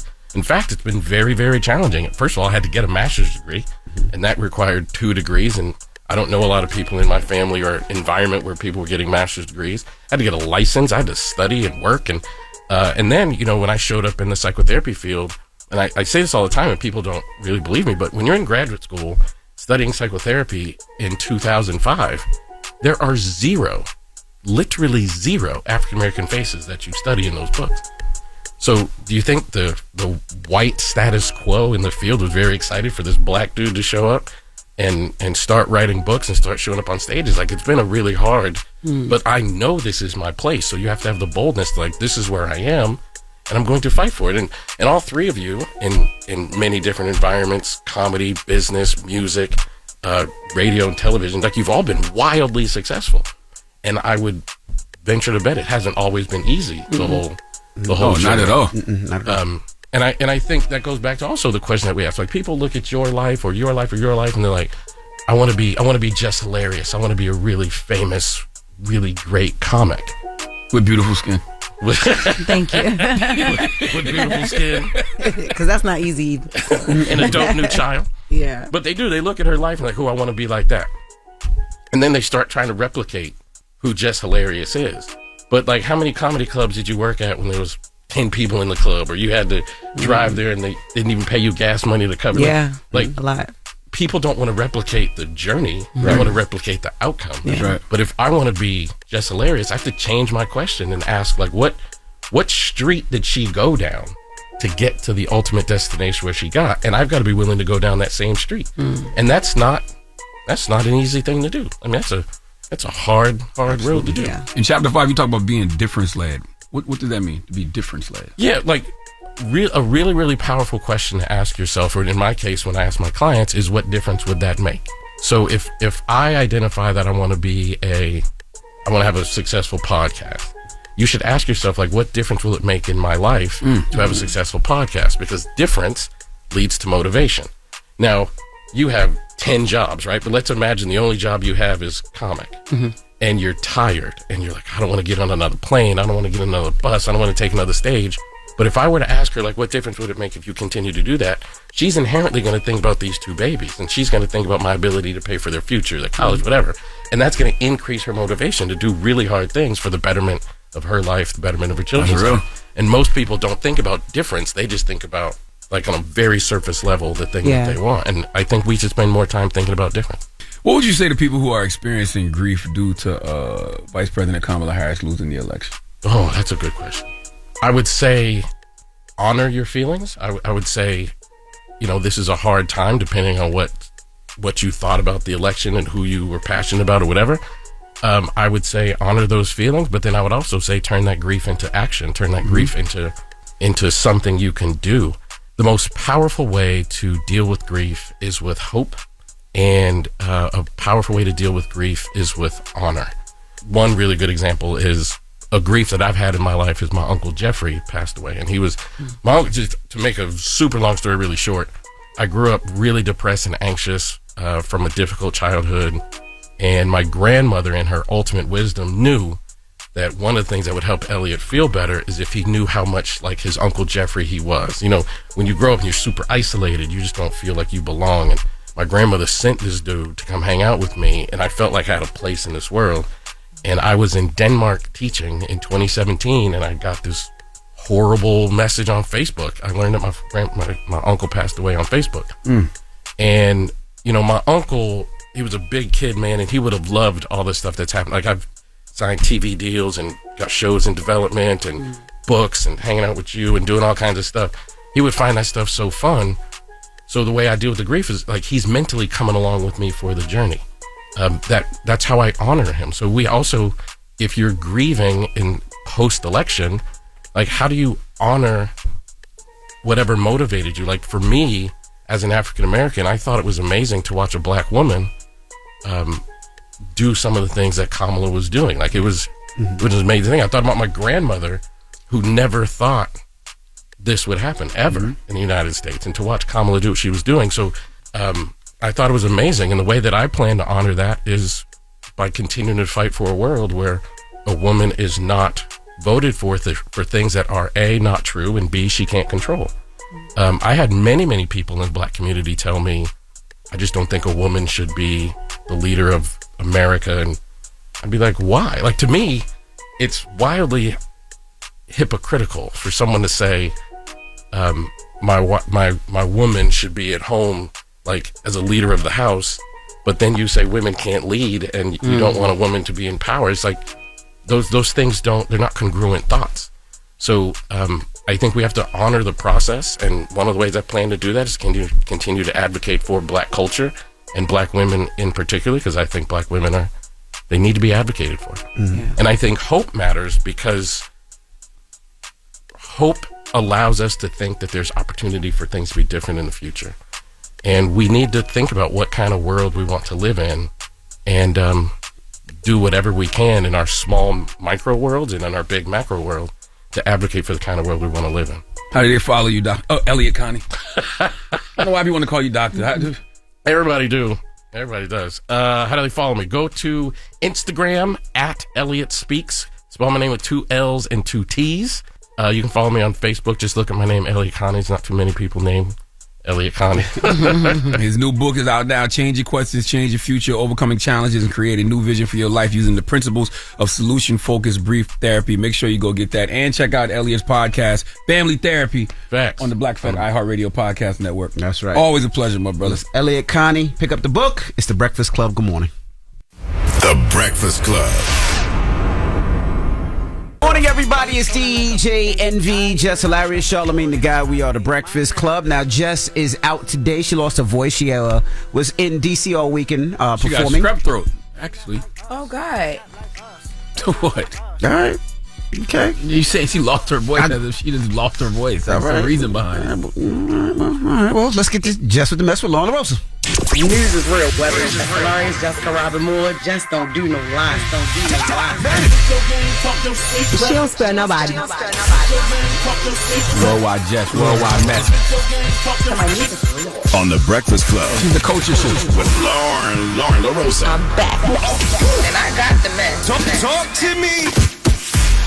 Now, I know we talked about this last hour, but I did want to bring this back in because I feel like we didn't really get the time to just commit to it. We mentioned G Herbo on Kai Cenat's live stream, breaking the news that he lost his father recently.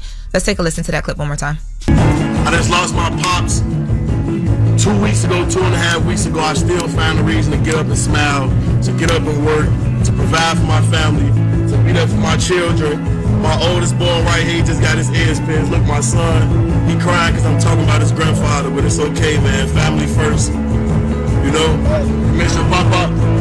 It's okay, man. He living through you, son.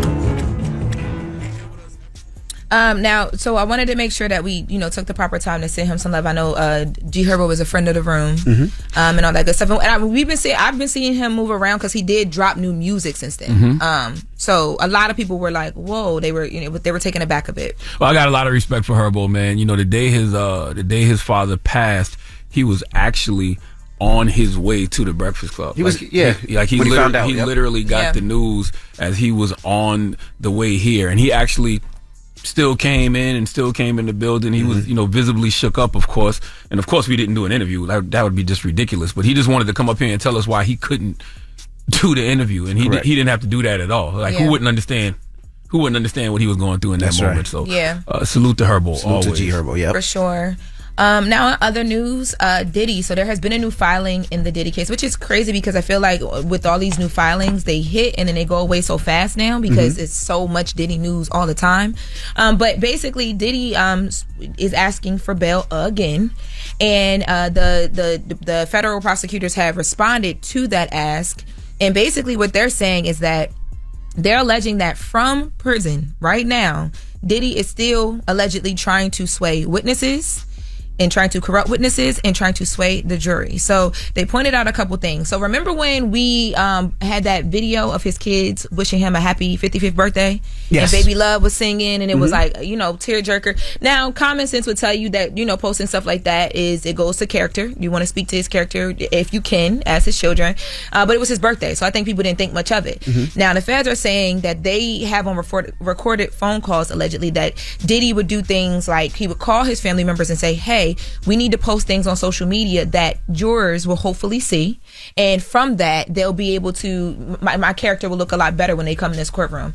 And they said that, there were various things that he instructed his family to post on social media. And you remember also, too, people were pointing out that Christian came on Diddy's social media and was like, hey, I'm going to be taking over for my dad, showing some good moments so you can get the love, the vibes, the feel back. So people pointed to that as well, too. And the feds are saying that he took it as far as he would request to get the insights from his team, like the marketing insights on social media to see how well the posts were doing, how far they were reaching. They're also alleging that they found in like a random sweep of I guess his floor that he's on, they found some notes he was taking, I guess, preparing for trial. And in those notes, he mentions paying off, allegedly it mentions paying off Kalani Harper, the girl from Dirty Money, to release a statement. Remember, she came out and released that statement on Instagram saying, I don't know what Dawn is talking about. I ain't seen nothing. I don't know nothing about that. So Diddy don't write raps, and I'm supposed to believe he was writing that type of stuff and just having it lying around. This is what they're alleging. And they said that they have the notes. They said that the phone calls are recorded. They also say on these recorded lines as well, Diddy is, just encouraging different people to reach out to witnesses and stuff like that as well, who could provide very harming testimony. I thought they said about a week ago that both sides weren't going to release things into the public, that it was only going to be in court. So this is in court. This came out of a filing. So Diddy's team filed to say, hey, we want bail again, and they did the whole bail package rundown, and then the feds responded through documents that said, nope, we don't think he should get bail, and here's why.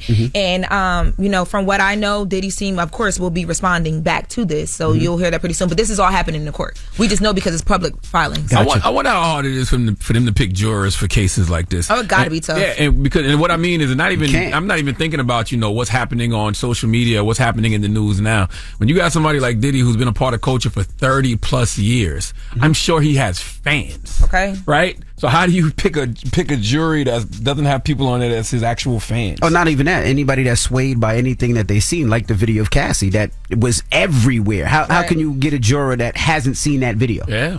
There are also, too, the feds they mentioned in this filing that they mad that Diddy be using the other inmates, like he be using their phone accounts to call other people. And then, did y'all know you're not supposed to call people on three-way for inmates? Definitely not supposed to. I didn't know that was illegal. Don't snitch on nobody. Don't snitch on yourself, Lauren.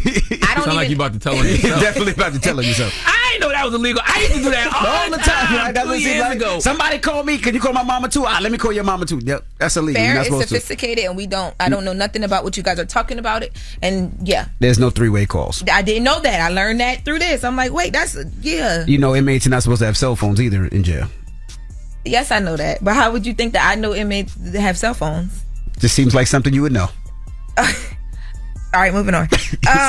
So, yeah, but okay, so that's basically what's happening. And then Diddy's team will be responding back soon. They're also saying that he had plans to leak stuff online that would make the claims against him look not good or fake or whatever. Basically, trying to make himself look good. And doesn't he know that every call that he does has to know it's recorded? There's no way you don't know that. Unless you're talking to your attorney, but outside of that, every call is recorded. If this is all true, this is stupid. He's an idiot. Dumbest thing I've ever heard of. This is all true, and I don't think that the federal aid, the prosecutors would say this unless they could prove it. But we'll have to wait and see. Now, I believe all of it except for the writing notes and leaving the notes. Because he don't write. That don't even sound right. Like, why would you be writing notes and just we paid off so and so? Yeah, we paid off. Take that. Yeah, I don't believe that. Okay. So, lastly, Jay-Z, Dame Dash. Remember we were reporting on the auction? Yes. So the auction finally happened. The auction happened, and guess who right now owns that third stake of Rockefeller? Who? The state of New York. Very random, right? Just what you mean? The government owns it? The state of New York owns it. They own it because they won in the auction. They paid $1 million for it. Now I had reached out. Y'all know I be reaching out. I reached out because I'm like, how the heck did that happen? Like, I thought Jay-Z was supposed to show up and like when it was gonna be over. Right. So what I was told from a person that would know was that there were 3 people in the auction, including the state. 2 people showed up late. They couldn't register, so they couldn't auction at all. Jay's people were there, but they never. They never bid? They never bid at Smart. all. They were just there watching. It is smart. And I'm also told that Jay-Z is in conversation right now. His people are in conversation right now to buy that third stake of Rockefeller. But it's a back and forth right now because the state wants that $3 million. They need to pay the money that... They're not going to get $3 million. Only Jay could actually really own that if you really think about it. Because if they own 2/3 of it already, that means... anything they do have to be approved by the Biggs and 2/3. Jay-Z. So Jay Yeah. just sit back and just say that you just gonna sit on that and get nothing. This is crazy. This is really crazy. This is... Has Dame Dash explained to us what happened from the couch yet? No, I haven't seen that You know, yet. Dame be on that couch going in, boy. On that show. I forgot it's one of the shows that's on his No, net- couch. He his on a network. chair. He be on a chair. That's a chair? That'd be a chair. Oh, I don't know. You are like one of the most... You are so shady. I don't understand why that's shady. The way... From that couch? Well, whatever it is, a couch chair, whatever it is, he be on there going in explaining stuff. So how he explained it to It's on America's New, right? That's the network. America's right? News Network. American News Network. I haven't seen his response, but I will keep you updated. Okay. I'm sure he'll do it couch. this week. I'm sure he'll do it today. He gonna be on there cussing you out. You better relax. Because I said has he sat It's the on way the you couch said and it. explained? No, It's the way not. you said Y'all it. You gotta be know stop. what you be... Yeah. You gotta stop. What, This is- so that's like saying, has Plies explained anything from the car yet? Did In that the be car? shady? How you being shady in the car? Exactly. That's what they do. That don't make no sense. All right. Well, let's keep it moving. That was Jess with the Mess with Law on the Roast. Now, when we come back, we got the People's Choice Mix. So don't go anywhere. It's the Breakfast Club. Good morning. Wake up. You're locked into the Breakfast Club. Good morning, everybody. It's DJ Envy, Jess Hilarious, Charlamagne the Guy. We are the Breakfast Club. Now, Jess is out. She lost her voice. She will be back tomorrow. Law on the Roast was filling in. And we got a salute to Shyne for joining us this morning. If you didn't hear the interview, definitely check it out online. I think it's an hour and 22 minutes where we go through a lot of Shyne's life and what he's doing now. So yeah, make sure you check that out. And Lauren, you got a birthday coming up in a couple of days, right? I do. My birthday is this Friday, November 22nd. We're going to be celebrating here in New York. We're going to have a great time. But I also... You don't want to tell people where the party at, or it's not open to the public? No, I don't. It's not public. Nope, I'm not. We'll talk about it after. But I will say, for the people to know, for anybody listening from Turks and Caicos or anybody that will be in Turks and Caicos this weekend, I'm coming there for my birthday, and I'm doing a birthday bash at Shisha Lounge, and then I will also be there with Fighting Crime Using Music, and I'm going to be speaking to some high school students about using the entertainment industry to, not be a product of your environment, and using your environment to be a product of the industry. So shout out to Turks and Caicos, everybody out there. Turks and Caicos. Absolutely. All right, when we come back, we got the positive notice, the Breakfast Club. Good morning. Morning, everybody. It's DJ Envy, Jess Hilarious, Charlamagne the Guy. We are the Breakfast Club. Jess is out today. She lost her voice, but I heard her show over the weekend was amazing, sold out. So salute to Jess and everybody that pulled up on Jess out in D.C. Now, Charlamagne, you got a positive note? Yes, it comes from Marcus Aurelius. I love studying Stoicism. And Marcus is the architect of Stoicism. And he says the happiness of your life depends upon the quality of your thoughts. Therefore, guard accordingly and take care that you entertain no notions unsuitable to virtue and reasonable nature. Have a great day. Breakfast Club, bitches! Y'all finished or y'all done?